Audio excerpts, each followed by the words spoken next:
Pick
up a moving stone about.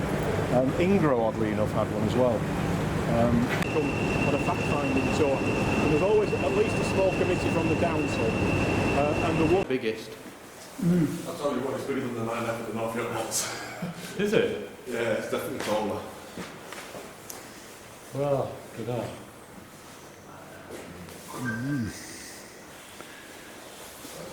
Yeah, built in the United States, 1944, and shipped here, and then never operated here. It was shipped out to Poland, and it served in the area around Krakow until the 1970s, when Polish State Railways decided to withdraw it from operations and put it in the brand new Transport Museum in Warsaw.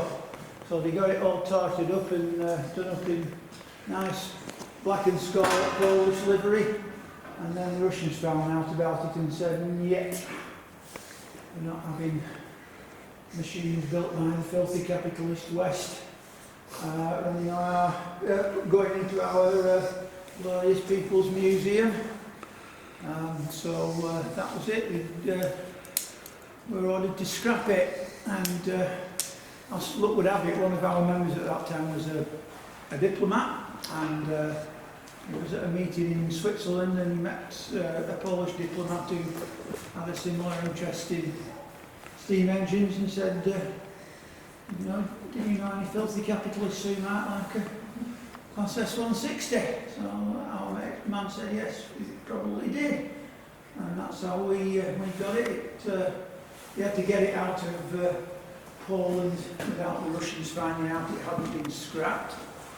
And at that time, the biggest export from the Soviet bloc was bicycles, push bikes from Poland to the EU, particularly Holland. And so this engine went out double-headed with a diesel on front of a train full of bicycles, and somehow ended up on a quay at Rotterdam, where a magical piece of paper was produced and it was put on a ship and transferred to Hull. And when they got it to Hull, they found a message scrawled in chalk on the front of the smoke box saying, "Do not open," which intrigued Her Majesty's Customs and Excise, as it was called then, who immediately opened it and found it full of contraband. Gin, rum, whiskey, cigarette, you know. So the railway then had to persuade the Customs and Excise that we had only ordered the engine. The rest of it.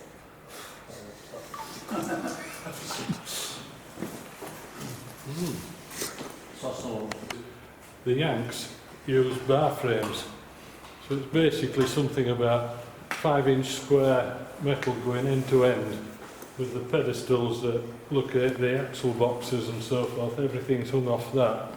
And at the front end, what I should say before we leave that is it's all compensated so that You can see through it. if that back wheel was to go up a bit, this driving wheel would come down a bit, or in theory, supposedly to keep an equal pressure on the track, irrespective of where the wheels are. Is this similar to the C1 in the NRM? C1. What, the big 484? No, it could be. Because It's got a missing. Yeah, you mean the Chinese 484? Well, that was built here in England by Vulcan and shipped out there, but it was built to their requirements. So there's a right-hand side and a left-hand side. They're bolted together. You can see that flange. The boiler sits on that at the front end, and that's where we are. You've seen most English locomotives where you see a fireman or a driver going around oiling around with an oil can here, there and everywhere. These things have got a lubricator full of oil, and as the motion operates, this thing is being inched round and it's giving the plungers in the oil box a movement, and there's the delivery pipes around the back, but there's a shot of oil going down to the various parts that it needs to be lubricating. So in those ways they're a lot easier to operate. And being an American engine, it's got air brakes, which are infinitely better than vacuum brakes ever were. So on the front end here we've got a compound steam pump. So that the very top cylinder is a steam cylinder. Beneath it you've got the low pressure air cylinder and the high pressure air cylinder. So it's just like when you compress something, it gets hotter. So if you get hold of a bike pump and push the handle up, it will get hot. We don't want hot air, so the air from the pump runs through all this pipework to cool it down before it finishes up in that main tank. And then up in the cab you've got the driver's automatic brake valve, and the white thing there is a Westinghouse distributor, which, if this thing is operating as a second locomotive in a double header setup, that runs the locomotive just as a vehicle. But other than that, it's a 280. As David said, they came over here, they were here purely en route before they were shipped over after the D-Day landings to start doing supplies across Europe our troops moved eastwards. Did it have a bell when it came? I'm not like sure. some of them have the bells. American locos do have bells in America. Now, whether this had one here, I don't know. The only locos we had here with bells were ones operating in dock areas. The frame and the cylinders were all cast as one lump. Allen casting, several 30-40 tons of steel cast at one shot. There's one at Wensleydale. I think one of these could be. There's a few about, Yeah, there's quite a few in the country. There's one at Dartmouth and there's one at Church Valley. Yeah, Church Valley's got one, you're right, yeah. No, so I could hear some people saying they've got Express, like... You've worked on it? So how many of you come down from North Dakota? We had some more people, didn't we, from there? Too dark really, you can't see up. That's the job. It's a lot easier than getting 20 people to lift something up. Great. Judge not lest ye also be judged. That's why I always say it. for use down in the Fen country. And they didn't really keep them very long. We bought 2 of them. North Norfolk Railway got 1, and the other one was... Is this your surviving one? No, we've got another one down at Ingro. I don't know. No, I've no idea what it is. I mean, it could be changed. Countryside of Wakefield. Right, yeah. Last year